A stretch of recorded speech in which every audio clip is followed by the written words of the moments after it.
Welcome to a new edition of the Neon Jazz interview series with jazz pianist, composer, and bandleader Jacob Anderskov. We talked to him in May 2020 during the COVID-19 lockdown about his current life and history of music. He is from Copenhagen originally, and over the years he has released more than 25 albums as a bandleader and co-leader since his debut in 2001. He has received numerous awards and hailed by the international press as an outstanding voice in contemporary music. Find out why. So, how's everything going? Where exactly are you located? I'm living in Copenhagen, but right now I'm south of that. I'm in the Danish island called Copenhagen, 1 hour drive away from Copenhagen, where we have a little cottage. Now, I've heard that things are getting a lot better over there. There's a potential for concerts during the summertime. There's potential. I don't know exactly what's happening, but yes, they'll be opening up in Denmark, definitely. We are getting new optimistic news every day, but we don't really know exactly how much of it will happen. Well, hey, thanks for taking a minute out to talk about music and all that good stuff. I appreciate it. Of course. Talk to me a little bit about any projects that you have on the horizon or what you've kind of been doing during quarantine. Well, during quarantine, I've been teaching at the conservatory. We have had to change the music conservatory, where I teach to an online conservatory. So that took a lot of my effort for the first half of the lockdown. Then I've been finishing 2 albums that come out in late June, and let's see. One is a solo album, both of them are total piano albums. One is an album live album where I play David Bowie's music and reinterpret it quite radically. Piano plus prepared piano. Another one is a studio album where I play European, Central European avant-garde music like Stockhouse and Deleuze, and then I improvise around it. They'll both come out late. And then I have a lot of other stuff going on. I have a big concert in the Danish National Radio Concert Hall in a few weeks, where we are going to play Danish traditional songs with the choir and probably a small audience. Maybe they're allowed to invite a small audience, otherwise it's going to be broadcast only. Like what is called community singing songs, where I improvise around it together with a trio of musicians I handle. And that's quite exciting to all of those projects.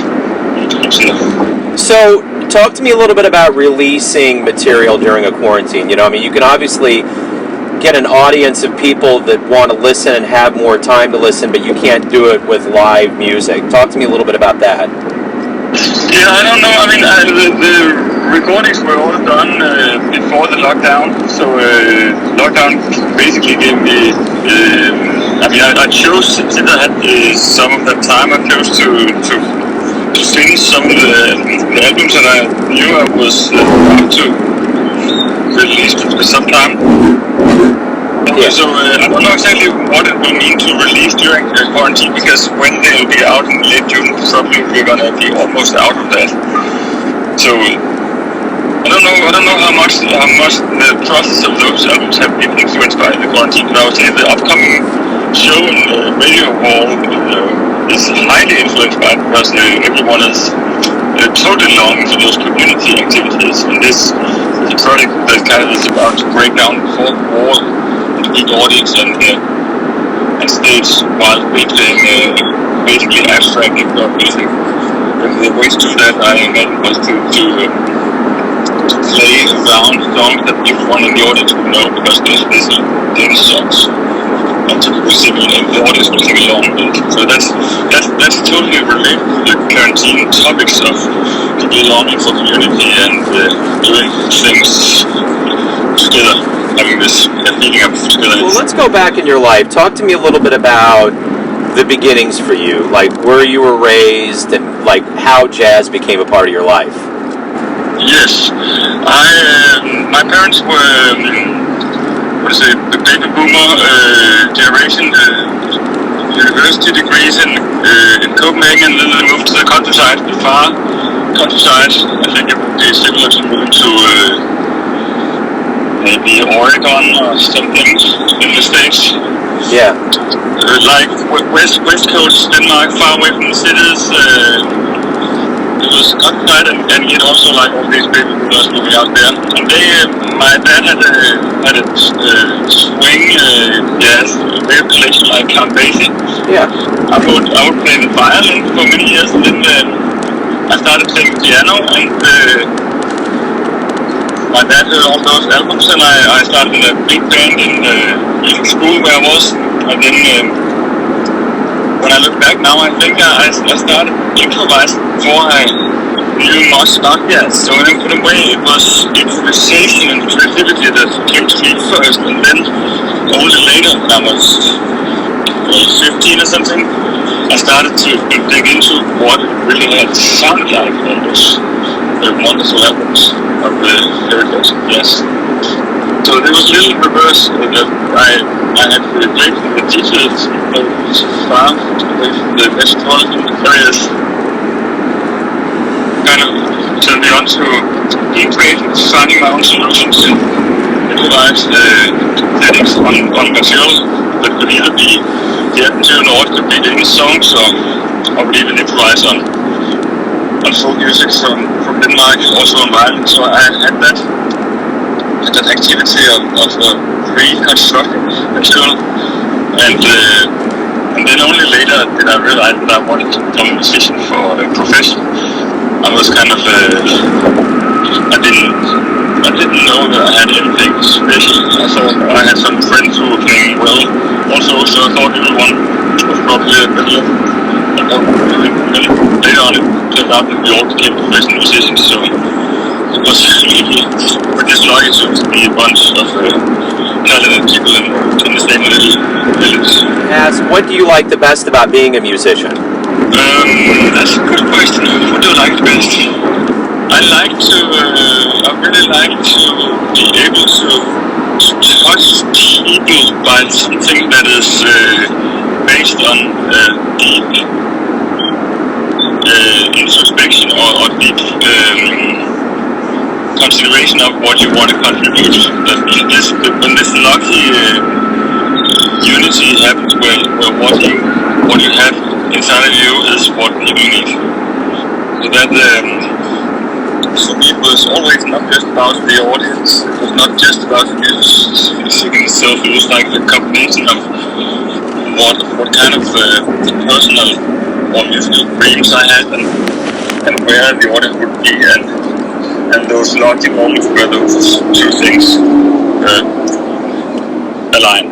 What was the first live jazz show you ever saw that made you think, man, this is something that I would like to do? Ooh, let me see. What was the first one?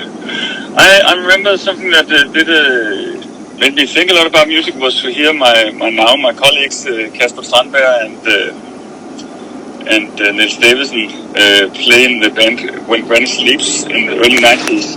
But you have to remember I was from really in the countryside where live jazz was not really happening much. So I was way into my teens before I heard quality jazz music live, I would say.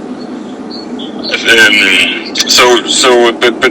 I think I was maybe 20 years before I started to think, well, I could maybe spend my life on this. So I was pretty late in arriving at that kind of decision, but when I did that decision, I was looking back and said, wow, I have been working towards this since I was 5. So it wasn't that I was not a late starter. I was just late to realize that this would be my life. There was a lot of stuff that interested me back then, also in academia and other stuff. So I was not sure what would be my life. But when I realized it was also because I realized that, first of all, I couldn't stop playing music. I realized that I could do many things, but I could not play music. That was the first thing, and the other thing was that I started to realize that there was something emotional and existential, spiritual that music gave me that none of the other things I knew I could spend my life on would be able to give me. So it was like coming to terms with the music was the deepest rituals I could go into. Yeah, that's a great answer. So we're going to eventually get back to live music. The quarantine or lockdown will be over with. And when we do, what do you hope both musician and the audience realizes about this time away? That's a good question. And I wish I could come up with it. So let's take the optimistic answer. I hope, the optimistic answer is I hope you realize we need each other. We need this community, this spiritual together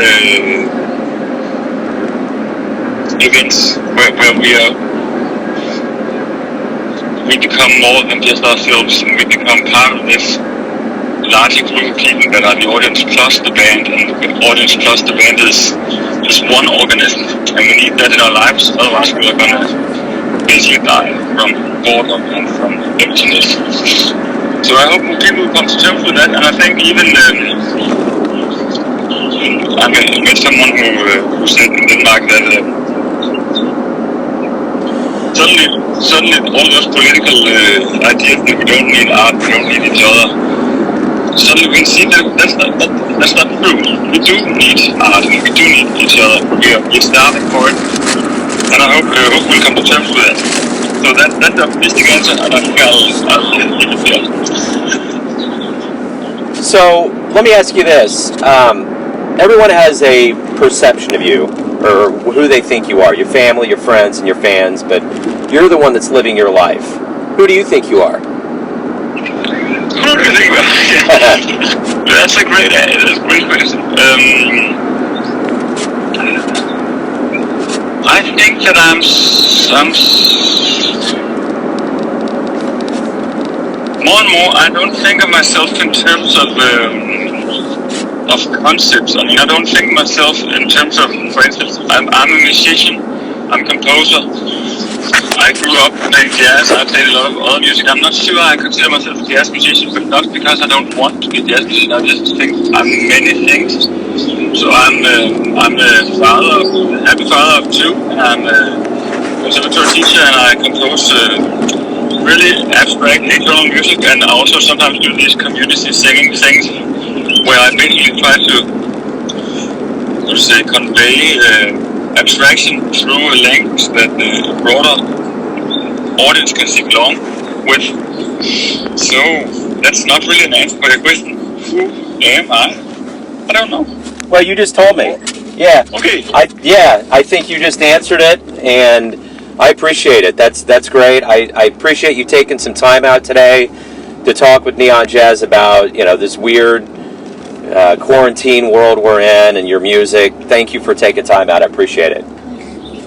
Thank you so much.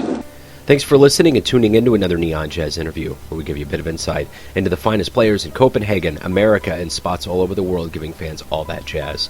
Thanks to Jacob for his time, music, and class.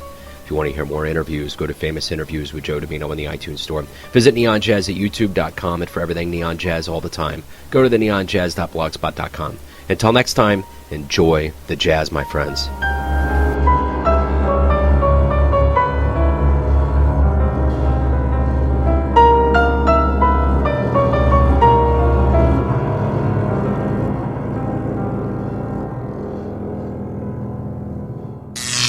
Neon Jazz.